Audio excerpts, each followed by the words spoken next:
Hello to you ladies and gentlemen and welcome to Elin. Some of you have recently requested that I should make few starter guides. And actually this is a really great point because, well, I have explained quite a few mechanics that you may eventually encounter in the game, but what I have failed to do is to explain some of the things that you will encounter almost straight away in the game. To this end, I have made, well, about 2 hours of content, basically just me going through an entire playthrough. Of like the initial quests and etc. I wasn't quite satisfied with this. So to this end, I'll create just now a new character and explain a few of the mechanics that you sort of encounter as you start the game. So hopefully this should be quite helpful to you. So without further ado, let's jump right into it. As you see, this is our character sheet. This is the very first thing you are greeted with when you create a game. To this end, we also create a character. To some of you, this might be, you know, a well-established known character. Of course, we all love our blue-haired girl here. Of course, I'm talking about Hatsune Miku, and yeah, this is gonna be our character here for today. This is just to exemplify the fact that my first advice, you can play as anybody you want, and that's definitely what you should do. This is because the class system in this game works in such a way that it does provide you some additional attributes when you start. It does provide you some skills and maybe some interesting feats, but the general idea is that you can level up anything you want in the game, and you can unlock all the skills in the game. The feats are, well, sometimes you can unlock them, sometimes you cannot, and they could provide you some good advantage in the game, but you definitely shouldn't be influenced by this. This game is actually a true RPG, and because of this, I would definitely say that, you know, play whoever you want to play as. And basically, what I'm trying to say, it's viable. You know, whatever you can think of, it's definitely a viable playstyle. You want to play as a Shaolin monk who beats everybody with his fist. It is possible. It might be a little bit more difficult than, you know, starting as a warrior and basically fighting with sword in hand. But it is possible, and you can definitely achieve, you know, everything just your heart desires in this game. This is because you can basically level up all those attributes as any sort of class. So, we all know Hatsune Miku, hopefully, maybe not. Some of you may argue that she's a pianist, some of you will probably argue that, you know, she's clearly a gunner, because, you know, in this world, she would definitely worship a money of the machine. I would argue that she is actually a wizard, because, you know, I definitely want to Miku Miku beam some of my enemies, and that's what I will be doing. The thing about this is that we can be all of them. We can basically learn a music skill later on, we can learn, you know, how to operate guns effectively, and we can also be a wizard. Also, you can see that there are some of those additional domains we can select here as we start our character. The point is that you can learn them later on.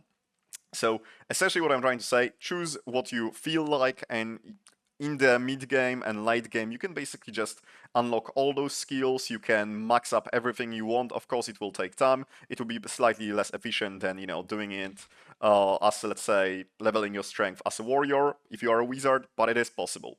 There is a little bit of a disclaimer here as you sort of select extra races and classes, that this is only for seasoned adventurers. How I say it, for instance, that if you want to, let's say, start as a gunner, it is very much viable from the very start of the game. The only problem is, you know, as you can imagine, you benefit mostly from the gun as you are a gunner. If you've never played this game, you will have no idea where to find a gun, but if you did, you will probably already know where to find basically a seller who sells you not only guns, ammunition, but also all sorts of interesting things that have to do with guns.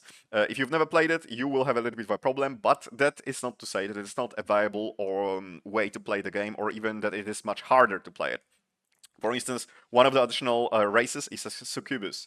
A lot of people are quite hyped about this race, and it does have quite interesting mechanic attached to it, and it's definitely a lot of fun to play it. But it's also classified as one of those season adventurers races. This is because it essentially has additional mechanic that you kind of need to know in order to be able to utilize it best. But, you know, if you want to play as this character, just go for it. You will figure it out. Don't worry about it. So, this is sort of the initial thing I wanted to say about this. Just choose whatever you feel like, because this is a true RPG. So, what other things are here in the selector screen? In the prologue, you can select few starting places. 2 of them are currently being tested. Basically, this is essentially the same one as the other one. It's just different season. But you know what? I wouldn't mess with this one specifically. On the other hand, when it comes to the oaths, I would definitely, for the first playthrough at least, go for no oaths whatsoever. This is because saving is quite helpful, and basically, as you are playing for the first time, you're bound to make mistakes. I make mistakes all the time, and this is why, all the misclicks and everything is just really nice to erase all my problems with just a quick load. Eventually, after you acquire a little bit of wisdom and knowledge, you can definitely, select one of these, but it is just much, much easier to play without any oaths. So I would highly suggest you for a first playthrough to play without any oaths. So without further ado, let's jump into the game. We'll just skip the tutorial very quickly, just to basically show you a few of the mechanics that you'll encounter almost straight away. So the first thing I would like you to learn, basically, as you start the game, we'll just unclick those so they don't annoy us as I'm sort of trying to explain a few things. And okay, first thing you might want to do in your playthrough, no matter what you want to achieve, is probably hit escape and save, because after all this character creating, you definitely don't want to lose it to some, foolish mistake. But the thing is that this save, if you are playing without any oaths, is not necessarily very efficient, because if you leave this area, the game basically has an autosave feature, so it will override the save eventually as you sort of go and explore. That's why you can also press escape, press load, and as you press backup here, you actually get a proper save. And in order to retrieve it, you just need to press restore, and this is like your usual save you will encounter in any other game. So as you can see, I walked a little bit further, I press load, I press backup, and now I have those two saves. These will not be overwritten. You can change in the options the amount of backups you have, but I think the default is like 5, so you basically have those 5 saves that will not be overwritten unless you do like more than 5. But you can also change in options to have more. But basically, I'm trying to say that you definitely should save, and you should save a lot, because every now and then you will make some mistakes that you might not even instantly realize that, for instance, you lost your little purse, in some dungeon, but, it will actually be quite problematic later, and it would be probably quite good to have few saves so we can load in and basically just prevent error from ever occurring. So this is another thing I wanted you to know. Initially, as you start the game, you of course have few quests, you have few NPCs to talk to, and one of the very first thing is getting this deed. But basically, there is a whole tutorial sort of attached to the quest board and our NPCs, but as soon as you claim this land, you can essentially just leave this land, never to return. I mean, of course, like the taxes will be chasing you, and there are a few things attached to it, and the main plot and etc. But there is essentially nothing stopping you from just leaving and going anywhere you wish. That is just to basically clarifying that, of course, this game is a true sandbox. This means that essentially it basically provides you a huge variety of the very different playthroughs you can basically accomplish. And this is also to say that like making a base is definitely, maybe not most efficient way of playing the game at the very start, but it is definitely a viable way. And there is just so many more viable ways of playing this game. So that's why I didn't want it to show you like how this is like the optimal start.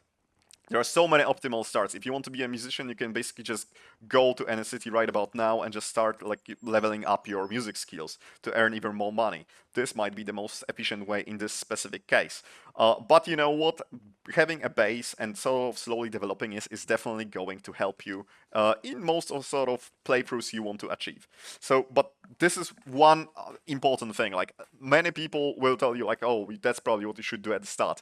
Not necessarily. You can do technically whatever you want, and you can end up just having quite interesting and unique experience because of this. So yeah, there is that. Okay, one thing that you will always sort of experience in the game, no matter what you do, and you'll be sort of introduced to this mechanic without maybe even knowing, is the very fact that every action, and this is like my yet another point now, takes stamina, and this is this yellow bar here. This is important because, sorry, I just need to untick these because this would annoy me. Basically, every action you take in the game will take a little bit of your stamina. As you basically go into 0 and later on into negatives of stamina, it no longer technically depletes your stamina, it starts to deplete your health. This essentially means that you can very easily end your life with overwork, and we don't want for this to happen. So one of the very first things you can do, for instance, in the game, by the way, you notice that Ashland provided me with this iron axe. It's basically as you walk onto the items, you basically just auto collect them. This is also one of the options that you can change, but I wouldn't change this one since it's quite useful. Axe is actually not a weapon in this specific case, it is a tool. And you can see it on the little toolbar, it is categorized as a tool. Also, if you hover over an item and press X on your keyboard, it will basically provide you sort of a big sticker, like providing all the item descriptions, etc., etc. As you can also see, there is a little clarification here that this item is not suitable for combat. So okay, basically you can put it in one of those quick slots. There are basically just two quick slots like this, so you can basically switch in between them. It is also interesting in the sense that it also is actually additional inventory space in here, and also like you can put it all the way to here. So you basically have more item slots than just your backpack. Okay, but back to stamina. So as we basically go and explore, we can, for instance, go and take these weeds. And one thing you want to notice that if you do not have a tool in your hands, and this is your hand icon here, the pulling the weeds will be quite difficult task. And you can basically see it because it's mentioned in the brackets saying it's hard. So it's gonna be hard to get them out. This essentially means that this action will take more time. You can see the passage of time indicated here on this little clock. As we take, and I'm pressing 1 right now, so my iron woodcutter's axe is selected, I will be able to pull this weed basically with ease. And you can see it because right now in the brackets it says easy. So as we do it, some of you might have noticed that one of our endurance points just went down because of this. Because every action like this costs stamina. Generally speaking, walking over the map definitely takes time, but it doesn't quite take your stamina, so you can't quite die out of it. Also, the interesting thing is, as the stamina will go down, we'll become tired. But if you don't deplete your stamina and just, don't sleep for quite some time, you will eventually just become sleepy. Both of these basically allow you to just go to bed and sleep, because otherwise your character will just say something along the lines, oh, I'm not tired. Okay, another thing just about the tools is that if you hover over an item that cannot be picked, it will say impossible.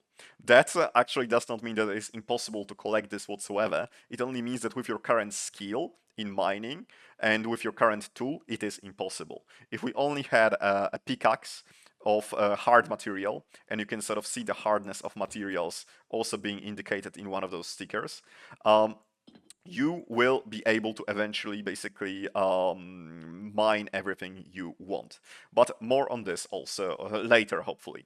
So, okay, basically on the note of stamina, how do we replenish this stamina? Well, after you become tired, you can basically just meditate and your character will fall down on the ground and sleep. But this is not the efficient way of doing it. That's why the first thing we want to do even before doing some of those quests is make a bed. So in order to do this, we need to first create a workbench. In order to create a workbench, just press your ability. It is just behind my little. Let's just move it slightly. Why cannot I move it? Thank you very much. Oh no, I am dragging this. This is not what I wanted. Oh, just a thing like this, and it's okay. Now it works. Sorry, yeah. You see, I have so many hours in the game, and sometimes it will still fool me like this. And as we drag this ability of Quick Craft, we can just press 2, and now we open the little menu of crafting. So we need 2 logs. This is quite important that at the very moment we have cedar logs, because if we, let's say, have a rosewood log right now, it will not be sufficient to connect 2 types of material, basically. So a cedar log and a rosewood log. We need 2 logs from the same material. So let's just find another cedar tree. If I'm not mistaken, this is not it. This is also not it. Oak, oak, oak, oak, oak. And fear. And cedar tree. Okay, finally. So you see, there are like little problems like this that you will encounter, but now we have 3 of them, and we can quite easily create workbench. We can, of course, if we had a different type of wood, we could just press this and select other types of materials we have in our possession to make this. But I just wanted to exemplify that you want to use, basically, if you collect some of these types of wood, you want them to have the same sort of category. Of course, I dismissed our little advisor here. And as we build this, now we can create even more things on the workbench as we basically press this. And now we just want to make a makeshift bed.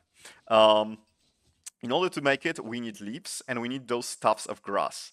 One of the best sources of this early game is, of course, weeds. They would almost always, if not every single time, drop those leaves. And now we can make a bed, and we haven't depleted all our endurance points. So let's just do that. So as you see, now we have zero endurance. Well, actually stamina, because endurance is actually, as a matter of fact, an attribute. And as you increase endurance, you will get more stamina. But not only that, also it seems to me that more basically just general skill points you get, more basically investment into your own very character, more stamina points you eventually get. So of course, like, you get better deal with increasing your endurance, you'll eventually get even more stamina, but basically just playing the game will also increase the amount of stamina you have. So okay, let's just place our bed here next to the campfire, and now we can go to sleep. So just on the note of sleeping, sleeping on the floor will probably not recover all our stamina, but sleeping in a bed at this moment will. This is because we actually don't have that much stamina at this moment of the game.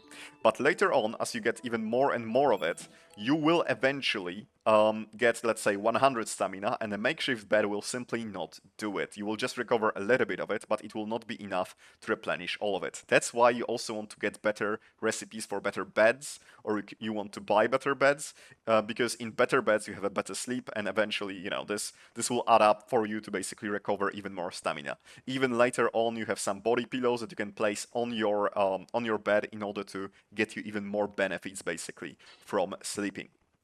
So, oh, and also on the note of beds, later on your residents will also require beds, and they basically just make some of the actions with a certain amount of efficiency. If you provide them beds of better quality, they will actually perform those tasks with a higher efficiency. So this is also something worth noting. Okay, so we slept in our bed. We have few quests here, and a few quests you can basically take straight away without, just them taking too much time of you from you. Is basically one of these quests called Essential Equipment. This is basically Ashan just giving you a box. You just need to unlock it and basically speak back to him. The idea here is that, as in many of the games in recent time, you can essentially just place resource items in your chest in the base, and whenever you want to craft something, those items will be still available for crafting, even though they are not in your inventory. There is also a little bit of an issue, let's say, perhaps something that might be fixed later on, that if you have an item, for instance, that you just have, let's say, one of these in your inventory and one in your box, they will be classified technically as 2 different items, and it will not be indicated that you can oh, actually, this will be good with the resin, because we have 2 of them, just to show this. So we have 1 resin in the box and 1 resin on the workbench, and because of this, it doesn't quite indicate us that we have enough of the resin in order to make this torch, because they are in 2 different places, and you cannot technically combine them here. So you want to basically just place everything you have in the little containers, or have it on your person. Also, as there is an item already in the box, you can press this little icon here that says auto dump, and basically it will just place all the items of the same classification into the correct stock, let's say. So okay, there is that. Also, one of the things you might not want to do, as we received this vegetable soup, we want to keep it for ourselves.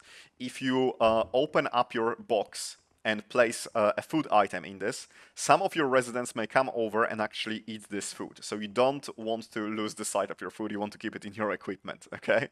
So, okay, there is that. Let's speak to Ashton to complete the quest, and you see this is just done. Another quest that is just as easy to make is a frontier inspector. We can just speak about this whole issue. I'll let you read all of this by yourself. And now we can speak to Loitel, who provides us yet another quest, and he basically asks us to create a shipping chest, and he provides us all the materials in order to do so. So that's exactly what we're going to do now.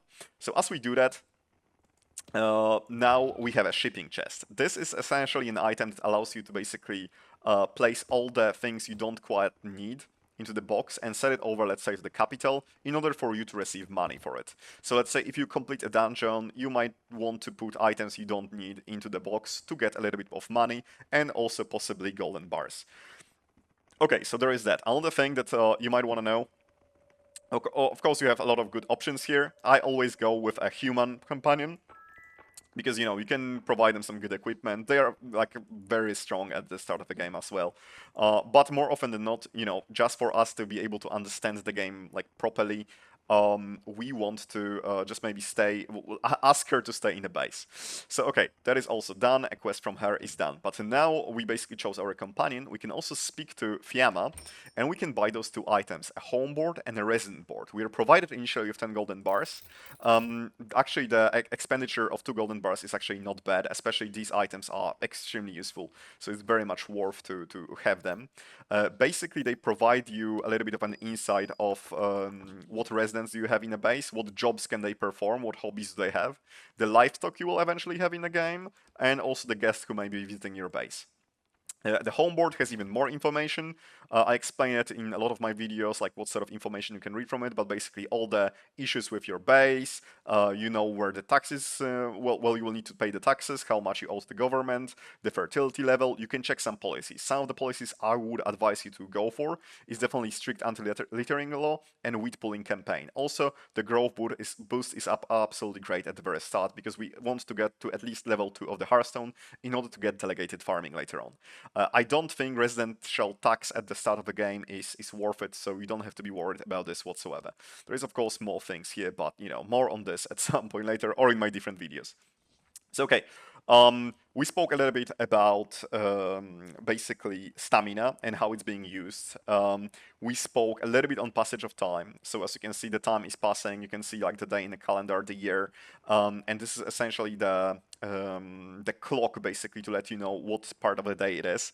Also in your log, you can check if you've been sleeping, for instance, how much you've slept. So you see, I have slept for 9 hours. In order to refresh myself.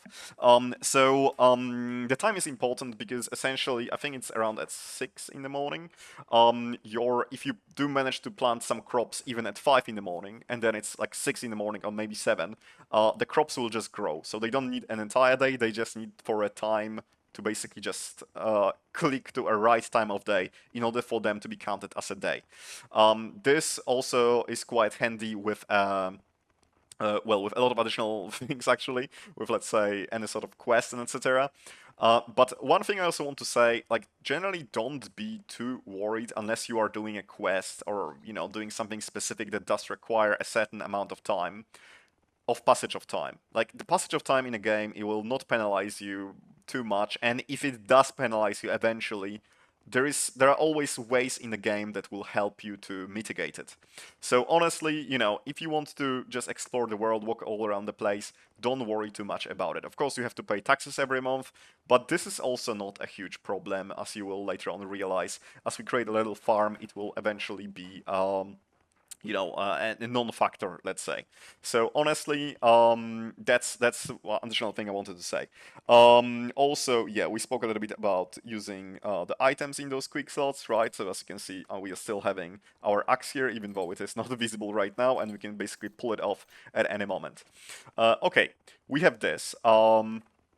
Also, one of the things, and I'll just go, actually, let's make a little save here, so we'll probably go back to it, but just not to drag this video for too long. I have another save here that I was sort of like trying to see what I want to say. There are those items that you'll receive from the quest about basically defense, and one of them eventually allows you to train your skill with weapons. Right now, because I don't have any weapon, I'm essentially training. My martial arts, which is basically just hitting with my fists. But then there is another item, and it may seem to you initially. Sorry, I didn't mean to load this one. It may seem to you like a death sentence, but actually those gallows that you will get from the quest are extremely useful because they allow you to train all your defensive skills. So if you are struggling with, dying in the early dungeons, you can just spend few days in your base and eventually, and literally just level up your evasion and light armor skill, basically by just hanging on this. Your companions will beat you to the punch, but they will never kill you, so they will just reduce your health to 0, and eventually, they will also take away your stamina points, and that's when they will stop basically hitting you. But this allows you to train your evasion, light armor, well, whatever you have at the moment. If you have a shield, it will also help you train your shield skill, and etc. etc. So that is a good way of basically leveling up. Not only that, but also as you fight, as they basically punch you, they also level up, by the way. Your companions, your residents. I think I even managed to level up at some point one of those hermit crabs as I was trying to fight it. It actually leveled up on trying to punch me as well. So I think it works both ways. Unless I'm mistaken, I just, misremembering something. So this is one of the things. How can you get those gallows? As you just... That's, you see, why I didn't wanted to make an entire, basically, video dedicated to my playthrough, because you basically just have to follow these quests, and it's just as simple as that. So the quest is called Defense Training. They basically ask you to defeat a little creature here, but as you do that, you will eventually just get these gallows in your base, and you can utilize them in order to level up your defenses as well. Okay, few more things. Do have a look when you start the game on your character sheet. There is a strategy, and definitely do take these details here. A lot of them initially may not make a lot of sense to you, but as you play the game, they will definitely make those settings will make much more sense to you, and you can definitely try to tweak them according to your liking. It is very much dependent on the playstyle you have, on whether you are a mage, archer, and etc. I just got reminded of it because she was using essentially my abilities that were not in the hotbar, and that's why she started to use spells on this enemy that I could definitely defeat without using any spells. So this is something you want to try as you sort of play the game. But that's also why you definitely want to have a lot of those saves. So if your character just spends number of your spells without any actual reason, right? You can just load it and be like, okay, nothing happened. So yeah, I know that this video is a bit much more about like rambling. If you do want me, I can definitely put like the entire playthrough as we do all the actual initial quests essentially, but I feel like there is just enough walkthroughs through the game, and I will try to explain all the mechanics as we come across them. Hopefully this was not too rambly for you and somewhat useful, and maybe you've learned something as well in the same time. So thank you very much, and do let me know if this sort of beginner format is okay. I definitely, love to focus on some specific mechanics and explains them in depthly, but I do realize that as you start the game, there's just a lot of things that the game sort of explains to you, but maybe it's just not enough for all of us, to get the good idea of what's actually happening and what's being useful and what's not. So do let me know. Thank you very much, guys, and see you next time. Thanks, bye.